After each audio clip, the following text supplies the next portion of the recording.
Salve, salve pessoal! Como eu fiz o vídeo também do Virt, falando com a Valina, uma especialista no cenário do Latam, para apresentar o cara para vocês, tá na hora de falar sobre o Robbie, que tá chegando para ser o IGL da Loud. A gente sabe que ainda não tá 100% confirmado, mas também, muito possivelmente, já tá confirmado, né? Já estão aí fazendo interações entre eles. E eu trouxe o Mitch, que é um dos casters do EMEA, para poder falar sobre quem é o Robbie, o que ele faz, se ele é bom mesmo, como é que ele é no dia a dia, histórico do cara. Então vamos entender melhor qual é a desse Robbie BK que tá chegando. E claro, a entrevista vai ser em inglês, mas vai estar tudo legendadinho para vocês. Eu acredito que não vai ter problema nenhum.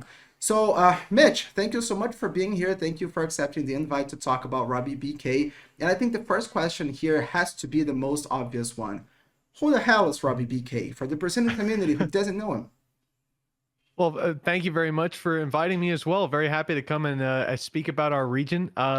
Robbie's been around a long time, going back to like 2022. Human Trapwires or Tripwires was always a team that I was a fan of because they had a lot of Irish talent, and being Irish, I was always drawn to them. But he really came on my radar, obviously, when he joined Gentlemates, when he came into the VCT EMEA League, and he was the IGL for the team. I think things were you got to think about the pressure that the team he was joining is under. They're coming into this year knowing that they're one of the two teams who can be relegated. So for a lot of the teams, we can talk about slow burn. We can talk about, oh, well, they might not be where they need to be now, but 6 months, 1 year from now, they'll grow. These players will get better. But you don't really have that room to maneuver if you're Gentlemates or if you're Apex, who are obviously fresher as well. You can get eliminated from the league. So these organizations, they're not looking for future talent. They're looking for someone to deliver right now. So there's a lot of pressure on him coming into the EMEA League. And I think obviously he had some really good maps. He had some really good performances. And then you look at him as an IGL, the identity of Gentlemates, there was a lot of promise there. But I think he was a guy who had these lows as well, these maps where he wasn't really present. And so ended up leaving the VCT MEA League a little early. But like I say, he's someone who has a lot of promise as an in-game leader, and more importantly, I think for the long term and longevity, and for his story as well, a very vocal guy. He's got a lot of personality. He brings a lot to the team, sort of behind the scenes in that aspect, and I think it'll be really cool if it gets confirmed he's going to Loud, seeing like the vlogs and stuff like that, the behind the scenes. I think he's going to bring a lot to the fans in that aspect, as well as obviously on the server. Yes, and talking about this project of Gentlemates, like, do you think this project was based on him, or do you think it was just another piece that didn't really fit into the team? And I also, I saw some people saying online that he was actually benched because of health issues. So is that real? Is that a rumor? So what do you have to say about that? I'm not super sure about the behind the scenes, the health aspect of it, but I know that from a performance perspective, like this is a team that needs a little bit more. They had Mini on the sidelines. It's very common to see Sentinel players try to take up the role of an IGL. Look at Nats on Liquid as well. These are players that see the pull of the game and need to, and sort of how they play. So I think I'm not certain to what extent. There's a bunch of factors going into that decision. I don't know what the main one was, but I know definitely it was motivated by Gentlemates needing that extra firepower. Someone like Kamek being on the market, who's a very strong individual player, and then sort of realizing that we can shift the IGL responsibilities onto Mini, and then Robbie doesn't really fit into the equation anymore. And as well, like I'm saying, he's a guy who came in a lot of confidence, he talked a lot before the game, which I love to see. I think we need more personality like that within EMEA, within just the Valorant scene in general. But then when you don't back it up on the server as well, obviously people are going to be, and I think if anything, he sort of built that the need to perform into it, put a lot more pressure on himself, and maybe we won't see that same level from him when he goes to Loud or when he goes wherever he's going next. But I hope we do. I really enjoyed seeing him sort of in the pregame interviews and stuff like that, talking to smack. Yeah, so he was like kind of a Mr. Nice guy, as from what I saw, right? Yeah. The EMEA community kind of embraced him as the Mr. Nice guy, just smiling all the time, just bringing a lot of energy. So do you think it's gonna fit well with the Latin American players, like, who are of course very known for their energy, for their more passionate style and stuff, not only in game but outside the server too. So do you think he's got feet for that? Yeah, I think so. I think looking at Loud as well, like he's gonna fit in there, like no problem. Like I'm saying, when we look at vlogs and behind the scenes, comms videos, things like that, I think he's gonna make his mark on the team in that aspect. And I was talking to JT, who's an analyst for Gentlemates, and he said that, and I asked, could I share this, and he said yes.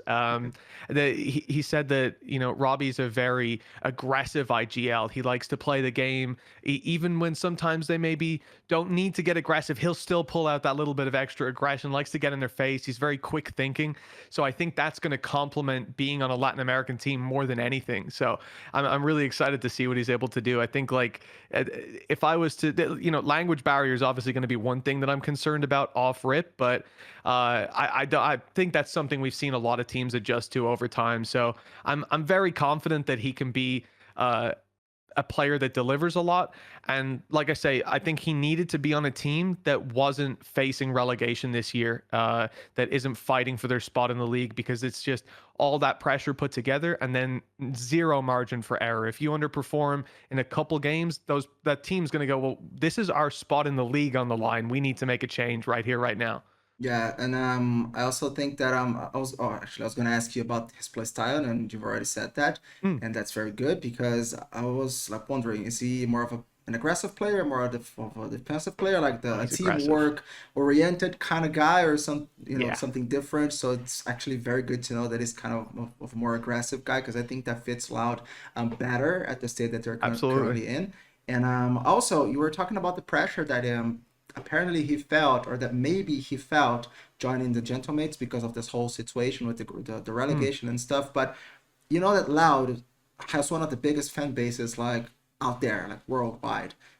Oh, So yeah. that fan base could take him in like either into hell or heaven. So what do you think about that? Like, what do you think that maybe do you think that maybe he's got the experience to deal with these fans? Do you think that maybe because of the language barriers, the fans won't really like hit him directly because most of the pressure will be in Portuguese or in a broken English, the Google Hmm. Translator English or some kind. So, what do you think about this whole dealing with the pressure of being of representing one of the really the largest, one of the biggest organizations out there?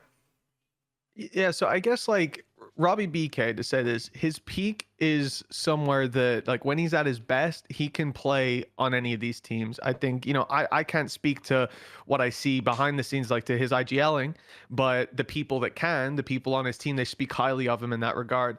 So I think that, and certainly from what we saw mechanically, he's capable of keeping up. So I think the number one concern for me is that exact same thing, right? Like from the outside looking in, it seems like, you come in, you're confident, you're talking a lot in the interviews and stuff. It builds up pressure for you to perform. When you don't perform, then it's harder to get back on that horse and sort of reset because you've built that expectation. And I think that's my concern with him going to Loud.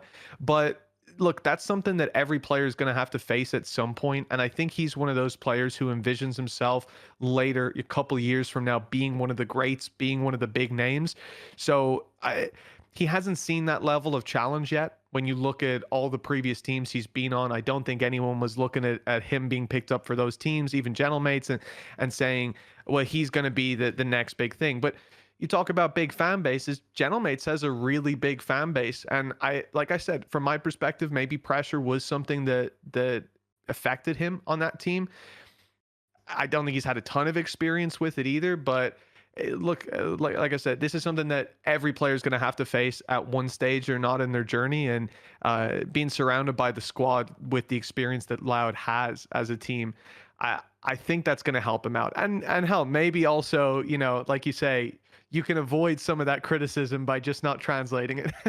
Yeah, But of course. uh, yeah, that is definitely a worry. But Uh, I think he will either adjust to it, which I really hope he does. I think this is going to be what he views as like his real opportunity, the biggest chance he's ever gotten at the moment he has to deliver. But it does remain to be seen whether that gets to him in a positive way, whether that's the fire lit under him, or whether it's going to be too hot to handle. yeah, of course. And now I like you to send a message to the Brazilian community, especially the Loud community, the Loud fan base. so that they can be maybe calmer, I guess. Because a lot of people were putting more expectations into Verdi, for example, the new duelist, because he's a Latin American person, so he's from a country that we have more in common with. He already speaks Portuguese to some extent because he speaks, of course, Spanish fluently, so he speaks some Portuguese too, and his Portuguese is actually very good. So I think the community isn't really worried about Verti was supposed to be the new duelist. I think the community is more worried with Robbie BK, who's been called Robbie Burger King in Brazil because BK for us is directly associated with Burger King. But anyway, Yeah. so send them a message to maybe make them calmer, you know, and maybe even more confident on what Robbie BK can bring to the team.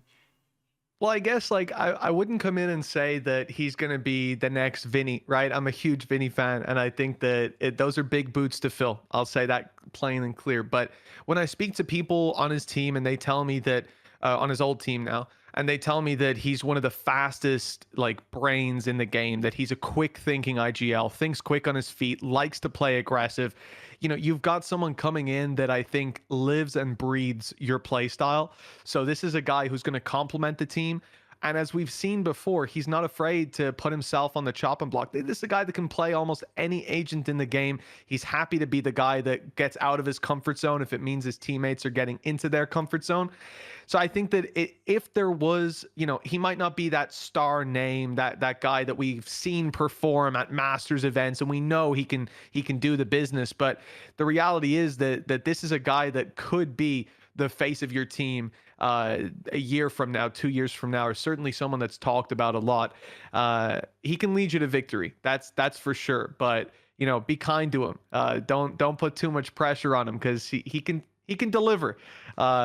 But it's going to be also one of those challenges where we talk about moving regions and stuff like that. Like, you know, I've moved country within the same continent, and that's a big challenge. So I think for him, he'll need that little bit of room to grow, but I'm confident that he can sprout into something beautiful. Yeah, of course. Thank you so much, Mitch, again, for being here, for clarifying for No us who problem. the hell is Robbie BK. E brigadão pro pessoal também que acompanhou e que agora sabe um pouco mais sobre o Robbie. Se você não sabia ainda sobre ele ou se você tinha alguma dúvida, obviamente, manda esse vídeo para as pessoas não só da Loud, que torcem para a Loud, mas que você sabe que acompanham o VCT Américas, que estavam curiosas para saber quem é o Robbie, para que eu possa trazer mais vídeos assim em outras oportunidades também. Demorou? Um grande abraço, a gente fica por aqui então. Tchau.